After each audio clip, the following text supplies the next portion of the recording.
Om Shanti. Good morning. आज हम सुनेंगे मीठे बाबा के 21 सितंबर 2020 के महावाक्य हैं।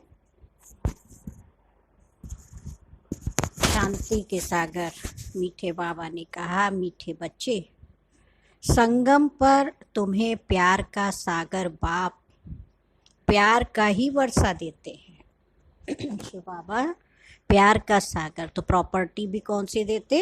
प्यार की। इसलिए तुम सबको प्यार दो, गुस्सा मत करो।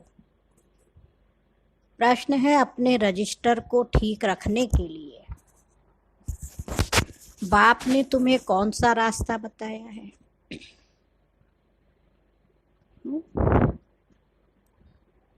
अपने रजिस्टर को ठीक रखने के लिए बाप ने कौन सा रास्ता बताया है?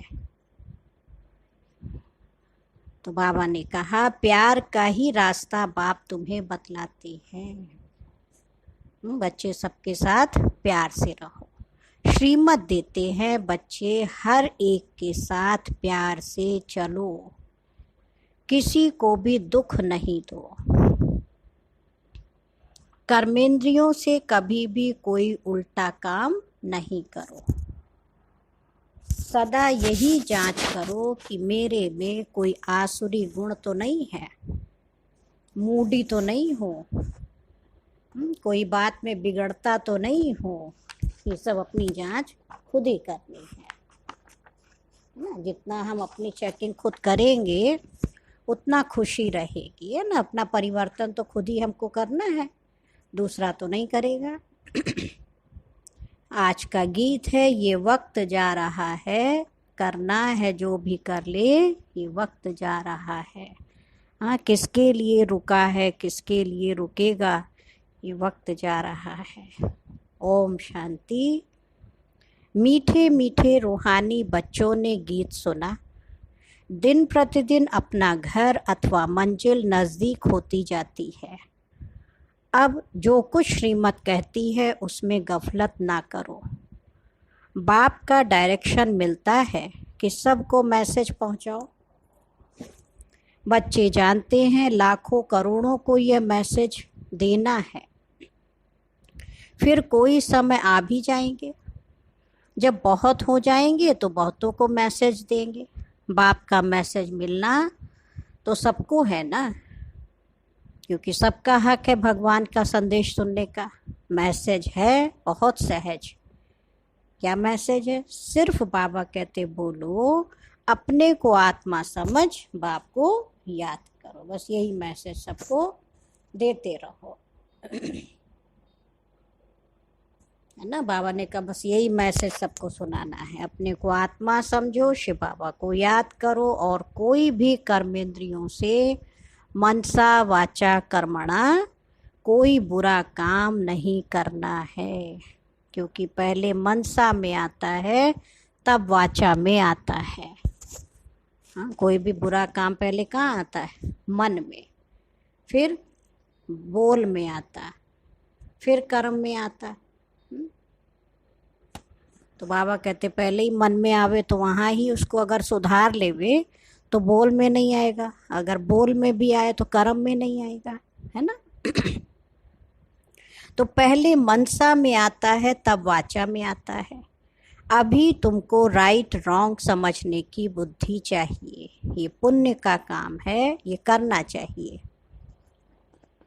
दिल में संकल्प आता है गुस्सा करें, अब बुद्धि तो मिली है, अगर गुस्सा करेंगे तो पाप बन जाएगा।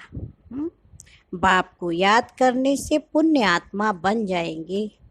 ऐसे नहीं अच्छा अभी हुआ फिर नहीं करेंगे, ऐसे फिर कहते रहने से आदत पड़ जाएगी ना। इसलिए बाबा सावधानी देते है ना। एक बार किया, कहेंगे अच्छा नहीं करेंगे, अगली बार फिर किया, अच्छा आगे से नहीं करेंगे, तो पहले ही ब्रेक लगाओ ना, नहीं तो फिर आदत पक्की हो जाएगी, और वही आदत फिर हमारे संस्कार बन जाते, और वही संस्कार फिर आत्मा देखो साथ लेके जाती। बहुत गुह्य बात है। फिर उसी परिवार में उसका जन्म होगा जहाँ सारे क्रोधी हैं।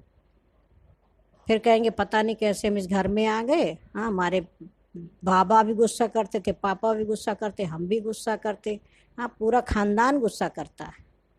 तो कारण क्या हुआ, वो संस्कारों के आधार पर परिवार भी देखो ऐसा मिलता है, तो पाप हो गया ना। इसलिए बाबा कहते हैं अपने ऊपर बहुत अटेंशन खुद ही चाहिए।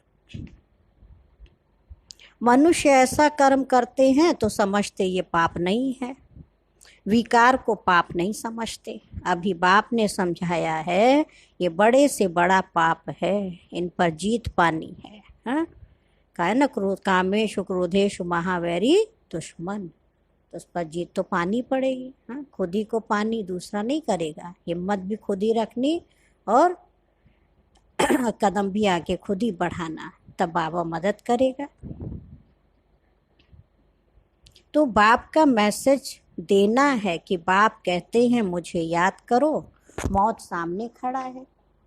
जब कोई मरने पर होता है तो उनको कहते हैं गॉड फादर को याद करो, रिमेंबर गॉड फादर। वह समझते हैं ये गॉड फादर पास जाते हैं, परंतु वो लोग ये तो जानते नहीं कि गॉड फादर को याद करने से क्या होगा, कहाँ जाएंगे। आत्मा एक शरीर छोड़ दूसरा लेती है, गॉड फादर के पास तो कोई जा ना सके,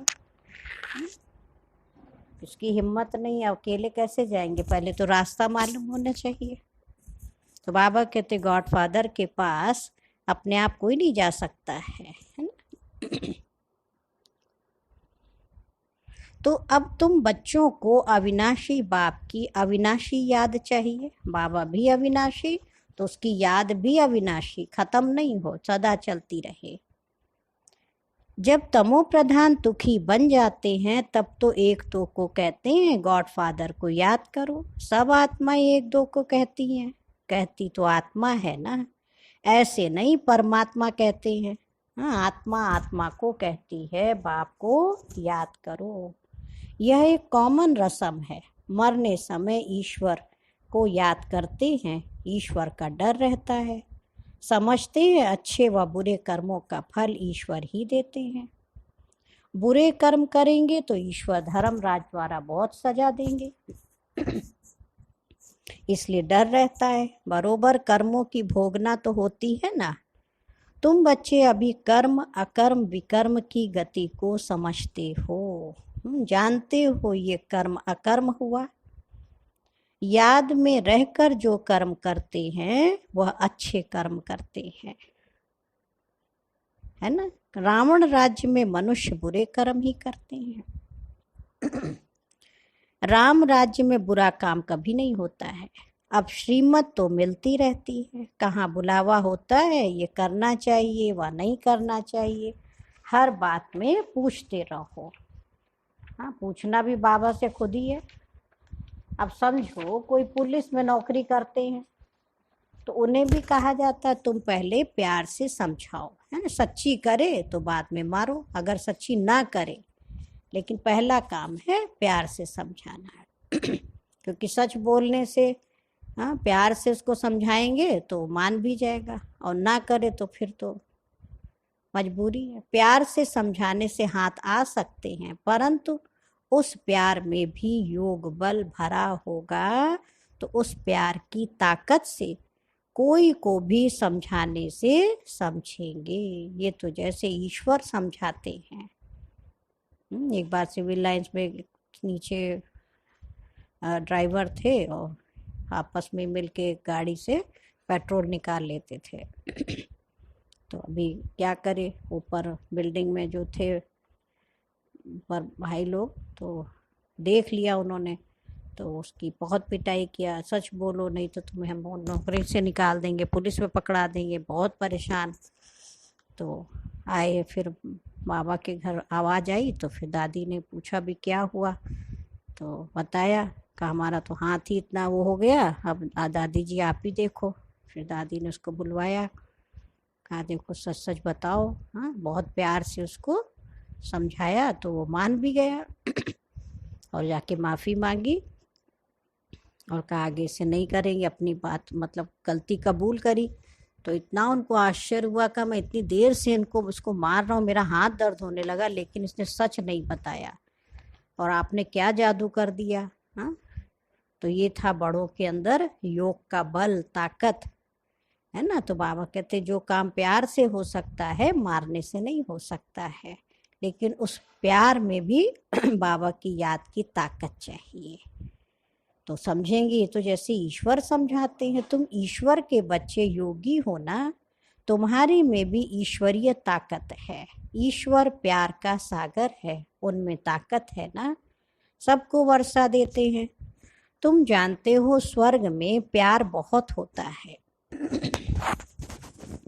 अभी तुम प्यार का पूरा वर्षा ले रहे हो, लेते लेते नंबरवार पुरुषार्थ करते करते प्यारे बन जाएंगे। बाबा कहते हैं किसको भी दुख नहीं देना है, नहीं तो दुखी होकर मरेंगे। बाप प्यार का रास्ता बताते हैं। मनसा में आने से वो शक्ल में भी आ जाता है ना। मन में अगर गुस्सा आएगा तो चेहरे पे आएगा ना। कर्मेंद्रियों से कर लिया तो रजिस्टर ही खराब हो जाएगा।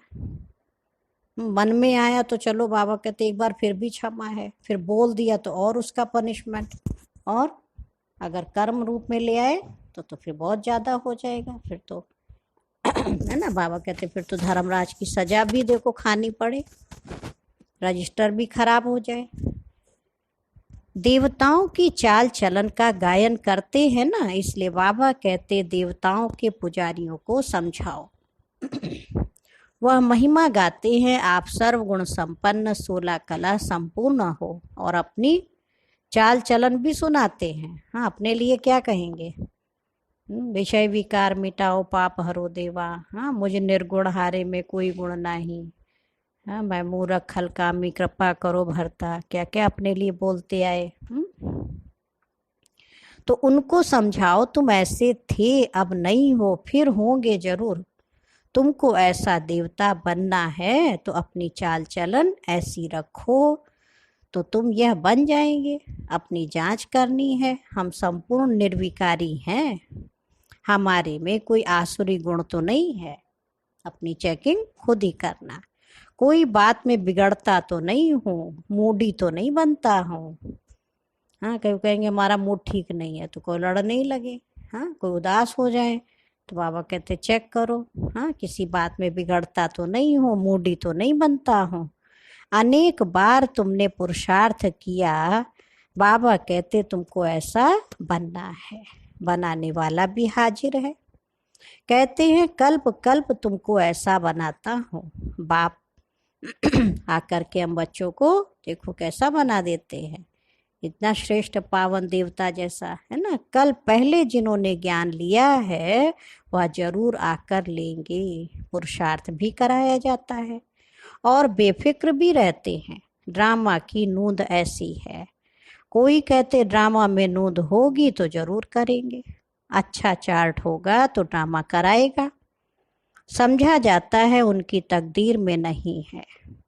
पहले पहले भी एक ऐसा बिगड़ा था, हाँ तकदीर में नहीं था, बोला ड्रामा में होगा तो ड्रामा हमको पुरुषार्थ कराएगा, बस छोड़ दिया। ऐसे तुमको भी बहुत मिलते हैं। तुम्हारा एम ऑब्जेक्ट तो ये खड़ा है ना, बैज तो तुम्हारे पास है। जैसे अपना पोता मेल देखते हो तो बैज को भी देखो, हाँ अपनी चाल चलन को भी देखो। बाबा ने बैज दिया है, लक्ष्मी नारायण जैसा हमें बनना है। कभी भी क्रिमिनल आंखें ना हो, मुख से कोई इविल बात ना निकले। इविल बोलने वाला ही नहीं होगा तो कान सुनेंगे कैसे, है ना। तो पहले बोलना ही बंद करे।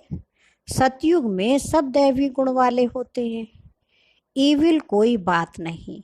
इन्होंने भी प्रारब्ध बाप द्वारा ही पाई है। या तो सबको बोलो बाप को याद करो तो विकर्म विनाश हो जाएंगे, इसमें नुकसान की कोई बात नहीं है। संस्कार आत्मा ले जाती है। सन्यासी होगा तो फिर सन्यास धर्म में आ जाएगा, झाड़ तो उनका बढ़ता रहता है। इस समय तुम बदल रहे हो, मनुष्य ही देवता बनते हैं। सबको इकट्ठे थोड़ी आएंगे, आएंगे फिर नंबरवार। हाँ, ड्रामा में कोई बिगड़ समय एक्टर थोड़ी स्टेज पर आ जाएंगे। जब उनका पार्ट होता है स्टेज पे आने का तभी आएंगे, अंदर बैठे रहते हैं। जब समय होता है तो बाहर स्टेज पर आते हैं पार्ट बजाने। अब वो है हद का नाटक, ये है बेहद का। बुद्धि में है हम एक्टर्स को अपने समय पर आकर अपना पार्ट बजाना है। ये बेहद का बड़ा झाड़ है। नंबरवार आते जाते हैं। पहले पहले एक ही धर्म था, सभी धर्म वाले तो पहले पहले आ न सके। पहले तो देवी देवता धर्म वाले ही आएंगे पार्ट बजाने, सो भी नंबरवार। झाड़ के राज को भी समझना है। बाबा कह रहे बाप ही आकर सारे कल्प वृक्ष का ज्ञान सुनाते हैं। इनकी भेंट फिर निराकारी झाड़ से होती है। कंपेयर करते हैं, जैसे परमधाम में निराकारी झाड़ और नीचे साकारी झाड़। एक बाप ही कहते हैं मनुष्य सृष्टि रूपी झाड़ का बीज मैं हूँ। बीज में सारा झाड़ समाया हुआ है ना। बाबा कहते सारे वृक्ष का मैं ही बीज हूँ। बीज में झाड़ समाया हुआ नहीं है, लेकिन झाड़ का ज्ञान समाया हुआ है। शिव बाबा जो बीज है उसमें सारे झाड़ का ज्ञान समाया। दुनिया में जो वो पेड़ उगाते हैं उसमें पूरा पेड़ समाया हुआ होता है ना। तो अंतर है, हर एक का अपना अपना पार्ट है, क्योंकि ये चैतन्य झाड़ है ना। झाड़ के पत्ते भी नंबरवार निकलेंगे। इस झाड़ को कोई भी समझते नहीं है। इनका बीज ऊपर में है, इसलिए इनको उल्टा वृक्ष कहा जाता है ना। कल वृक्ष देखेंगे, परमधाम का भी चित्र देखेंगे। देखो शिव बाबा ऊपर है और नीचे मनुष्य आत्माओं का बड़ा सा झाड़। रचयिता बाप है ऊपर में, है ना, नीचे सारी उनकी रचना है। तुम बच्चे जानते हो हमको जाना है घर जहाँ आत्माएं रहती हैं। अभी हमको पवित्र बनकर जाना है। तुम्हारे द्वारा योग बल से सारी विश्व पवित्र हो जाती है। तुम्हारे लिए तो पवित्र सृष्टि चाहिए ना। तुम पवित्र बनते हो तो दुनिया भी पवित्र बनानी पड़े, सब पवित्र हो जाते हैं। तुम्हारी बुद्धि में है, आत्मा में ही मन बुद्धि है ना, चैतन्य है। आत्मा ही ज्ञान को धारण कर सकती है। तो मीठे मीठे बच्चों को यह सारा राज बुद्धि में होना चाहिए। कैसे हम पुनर्जन्म लेते हैं? 84 का चक्र तुम्हारा पूरा होता है तो सबका पूरा होता है, सब पावन बन जाते हैं। यह अनादि बना हुआ ड्रामा है, एक सेकंड भी ठहरता नहीं है।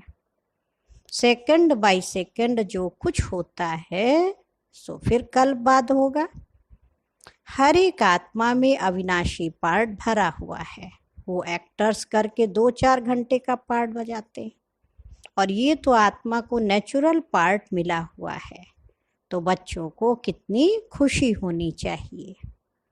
अतीन्द्रिय सुख अभी संगम का ही गाया हुआ है। बाप आते हैं 21 जन्मों के लिए, हम सदा सुखी बनते हैं। जब शिव बाबा आते हैं तो 21 जन्मों के लिए हम बच्चे सदा सुखी बन जाते हैं। खुशी की बात है ना। जो अच्छी रीति समझते हैं और समझाते हैं वह सर्विस पर लगे रहते हैं।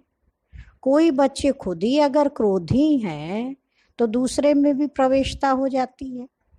नहीं, ताली 2 हाथ की बजती है। वहाँ ऐसे नहीं होता है। यहाँ तुम बच्चों को शिक्षा मिलती है। कोई क्रोध करे तो तुम उन पर फूल चढ़ाओ। कौन से फूल? हाँ, उठा के सिर पे फूल नहीं चढ़ाना, नहीं उसको और गुस्सा आवे। तो बाबा कहते तुम्हारे शब्द ऐसे मीठे हों जो फूल की तरह झड़े। जैसे फूलों की बारिश होती है ना, तो मुख से फूलों जैसी बारिश हो। कड़वा नहीं बोलना, क्रोध में नहीं बोलना है। प्यार से समझाओ। यह भी एक भूत है, बहुत नुकसान कर देंगे। क्रोध कभी नहीं करना चाहिए। सिखलाने वाले में तो क्रोध बिल्कुल नहीं होना चाहिए। हम दूसरों को शिक्षा दे रहे हैं, शांत रहो, खुश रहो, प्यार से चलो, और खुद ही गुस्सा करे पापा कहते तुम्हारे में नहीं होना चाहिए। नंबर वार पुरुषार्थ करते रहते हैं, किसका तीव्र पुरुषार्थ होता, किसका ठंडा। ठंडे पुरुषार्थ वाले जरूर अपनी बदनामी करेंगे। कोई में क्रोध है तो जहां जाते हैं वहां से निकाल देते हैं। गुस्सा भी बहुत खराब चीज है। कोई भी बद चलन वाले यहाँ रह नहीं सकते।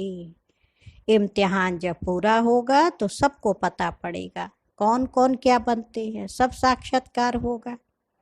जो जैसा काम करते हैं उनकी ऐसी महिमा होती है। बाबा क्या कह रहे, तुम बच्चे ड्रामा के आदि मध्य अंत को जानते हो। तुम सब अंतर्यामी हो। आत्मा अंदर में जानती है ये सृष्टि चक्र कैसे फिरता है। सारी सृष्टि के मनुष्यों की चाल चलन का, सब धर्मों का तुम्हें ज्ञान है।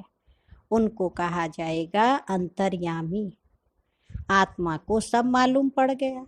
ऐसे नहीं भगवान कोई घटघटवासी है, उनको जानने की क्या दरकार है। हाँ, ऐसा नहीं है। कहते भगवान तो घटघटवासी, उनको क्या जानना। वो तो अभी भी कहते जो जैसा पुरुषार्थ करेंगे ऐसा फल पाएंगे, मुझे जानने की क्या दरकार है। तो आज के मनुष्य देखो क्या क्या बोलते हैं। जो करता है उसकी सजा भी खुद पाएंगे।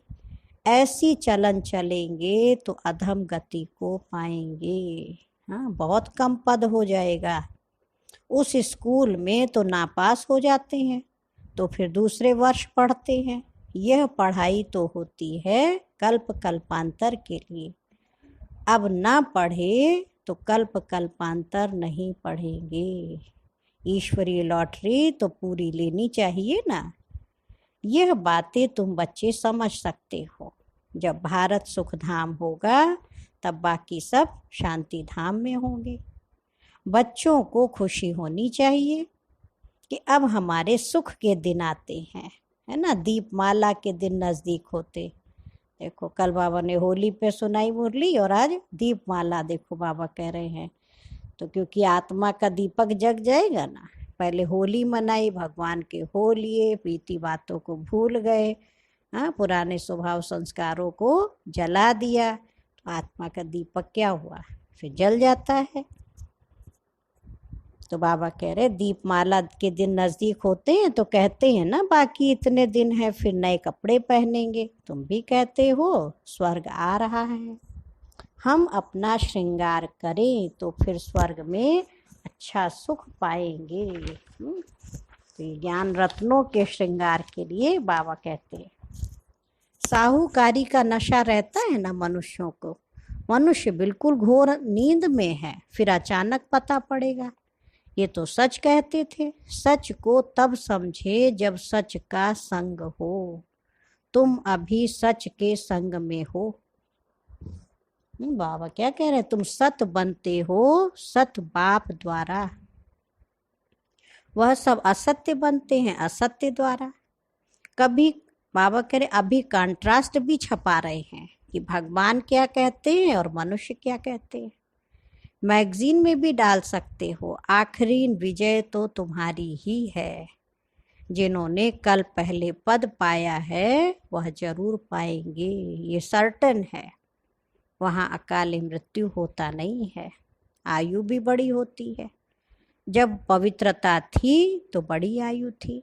पतित पावन परमात्मा बाप है तो जरूर उसने ही पावन बनाया होगा। हाँ, इतनी पावन दुनिया का निर्माण कौन करेगा, जरूर पतित पावन से बाबा ही करेंगे। कृष्ण की बात शोभती नहीं है। पुरुषोत्तम संगम युग पर कृष्ण फिर कहाँ से आएगा। वही फीचर्स वाला मनुष्य तो फिर होता नहीं है। 84 जन्म, 84 फीचर्स, 84 एक्टिविटी, ये बना बनाया खेल है। उसमें फर्क नहीं पड़ सकता। ड्रामा कैसा वंडरफुल बना हुआ है।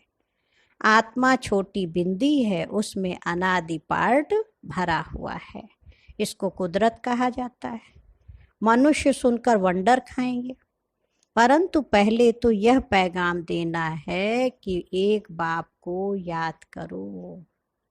बाबा क्या कह रहे हैं, पहले तो ये पैगाम देना है कि एक बाप को याद करो।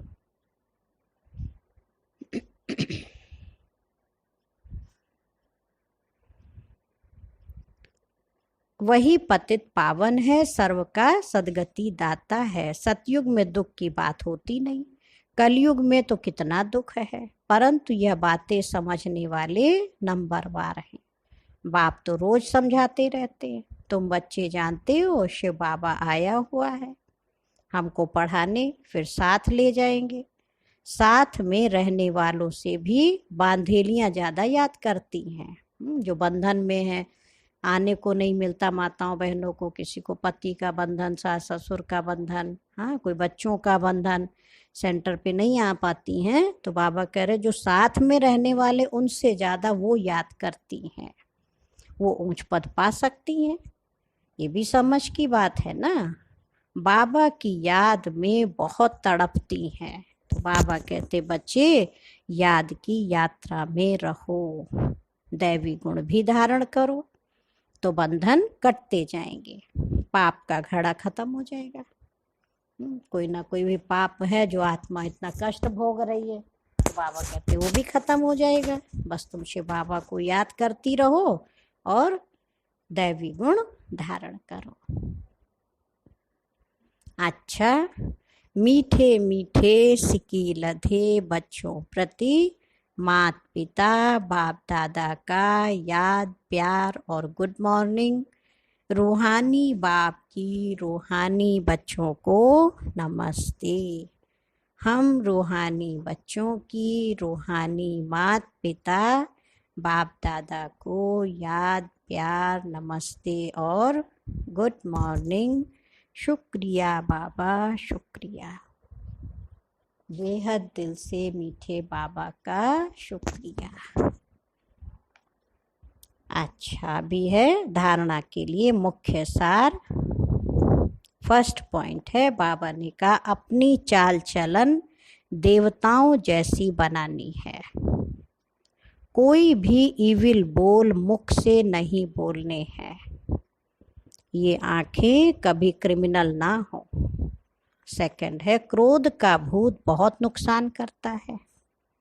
ताली दो हाथ से बजती है, इसलिए कोई क्रोध करे तो किनारा कर लेना है, उन्हें प्यार से समझाना है। आज का वरदान है, अव्यक्त स्वरूप की साधना द्वारा पावरफुल वायुमंडल बनाने वाले अव्यक्त फरिश्ता भव। बाबा ने कहा वायुमंडल को पावरफुल बनाने का साधन है अपने अव्यक्त स्वरूप की साधना। इसका बार बार अटेंशन रहे, क्योंकि जिस बात की साधना की जाती है उसी बात का ध्यान रहता है। तो अव्यक्त स्वरूप की साधना अर्थात बार बार अटेंशन की तपस्या चाहिए। ये भी एक तपस्या है कि उस बात को ध्यान रखे। इसलिए अव्यक्त फरिश्ता भव के वरदान को स्मृति में रख शक्तिशाली वायुमंडल बनाने की तपस्या करो, तो आपके सामने जो भी आएगा वह व्यक्त और व्यर्थ बातों से परे हो जाएगा। और आज का स्लोगन है, सर्वशक्तिमान बाप को प्रत्यक्ष करने के लिए एकाग्रता की शक्ति को बढ़ाओ। सर्वशक्तिवान शिव बाबा को प्रत्यक्ष करना है तो एकाग्रता की शक्ति को बढ़ाओ। अच्छा, ओम शांति, ओम शांति, ओम शांति।